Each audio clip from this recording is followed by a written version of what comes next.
Last night I fell asleep imagining a wall of tiny little paintings, and I woke up today with such an urgency to paint. I'm not sure why they were all so little, but it gave me an idea. Lately it seems my patience in rendering detail has grown very thin, and sometimes I literally catch myself rushing through the details of a painting in a fit of frustration, like, why isn't this finished yet?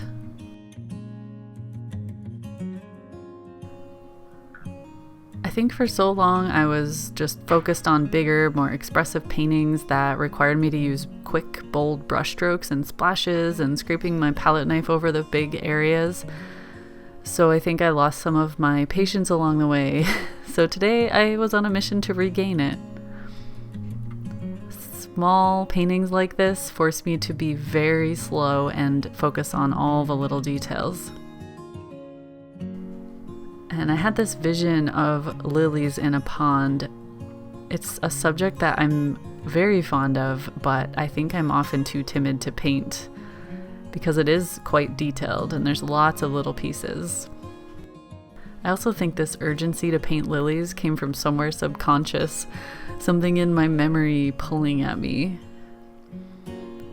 When I lived in Denver, this time of year was so magical at the Botanic Gardens. I went a few times a week to sketch and paint there, observing how the plants bloomed over time. But my favorite was always the crescendo of lilies that filled the Monet pool at the end of the summer. And I really looked forward to that every year. And thankfully, I took a lot of reference photos for days like today. I also recently watched Ophelia on Netflix, which is a modern take on Shakespeare's character in Hamlet. And no spoilers or anything, but in part of the movie there are some water lilies, and I think that added to my nostalgia for the Botanic Gardens and the lily ponds. I have always loved the painting of Ophelia by Sir John Everett Millais. I used to have a poster of it in my bedroom, and I would stare at it for ages, poring over all the beautiful details and colors.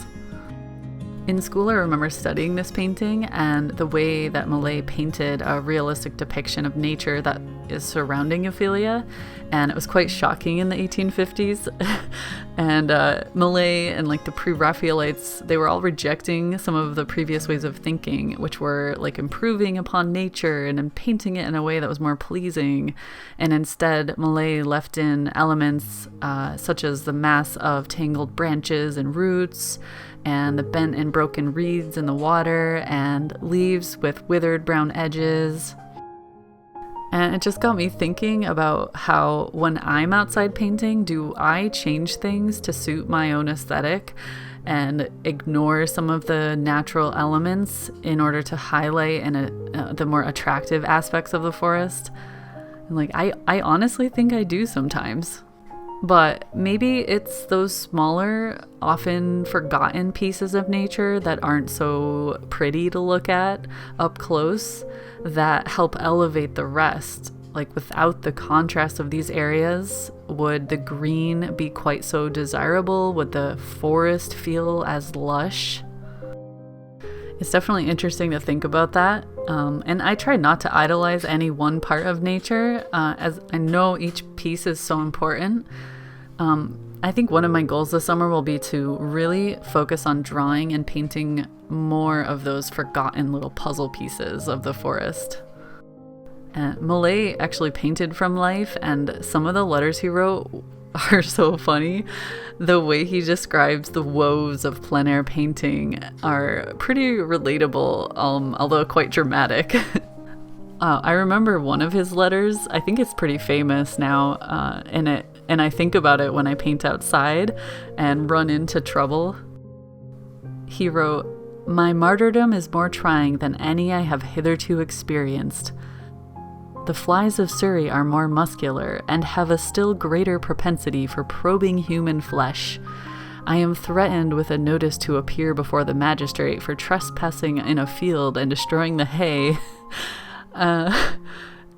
I'm also in danger of being blown by the wind into the water and becoming intimate with the feelings of Ophelia when that lady sank to muddy death, together with the less likely total disappearance through the voracity of the flies.